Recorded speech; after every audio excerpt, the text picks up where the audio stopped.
C'est une affaire qui a créé une véritable polémique autour de l'émission.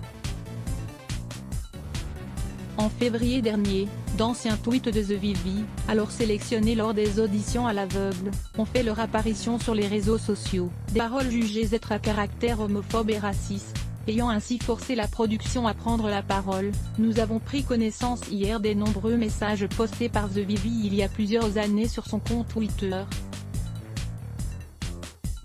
Nous avons été extrêmement choqués par ces tweets qui sont à l'opposé des valeurs d'inclusion et de tolérance prônées par The Voice, comme en atteste la diversité des talents, et à exclure définitivement le candidat The Vivi, qui avait pourtant immédiatement présenté ses excuses sur son compte Instagram.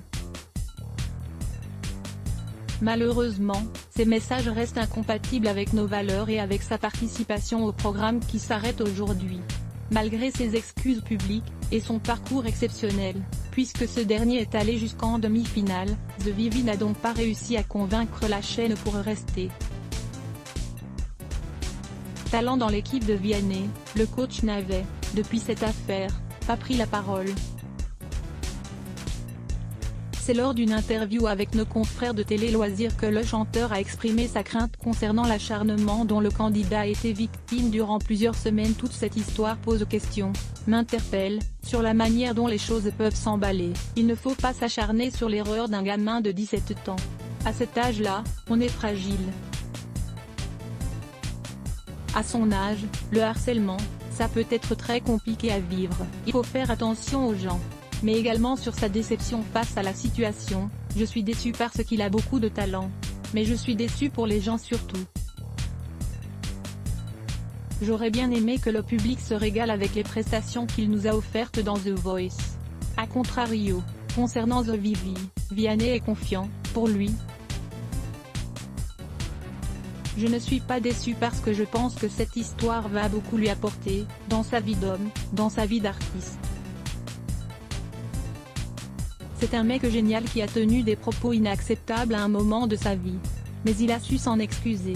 Selon lui, ce qu'il faut souligner le concernant ce n'est pas ses propos scandales tenus alors qu'il n'avait que 17 ans, mais plutôt sa réaction face à la polémique. Un mec qui commence dans la vie en demandant pardon, je trouve ça bien.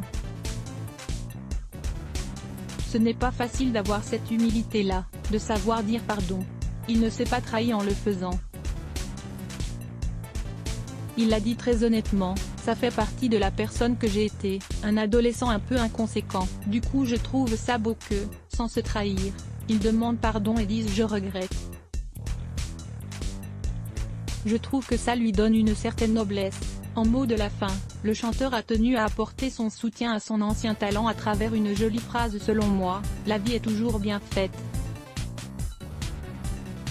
Il y a un sens dans chaque chose. Il faut savoir transformer une épreuve en quelque chose de porteur et je pense que c'est ce qu'il va faire. Pour le direct de la demi-finale, Vianney devra donc compter sur un autre de ses talents pour remporter la saison. À voir aussi, la rédaction à lire aussi les ce bloc ADS. Why?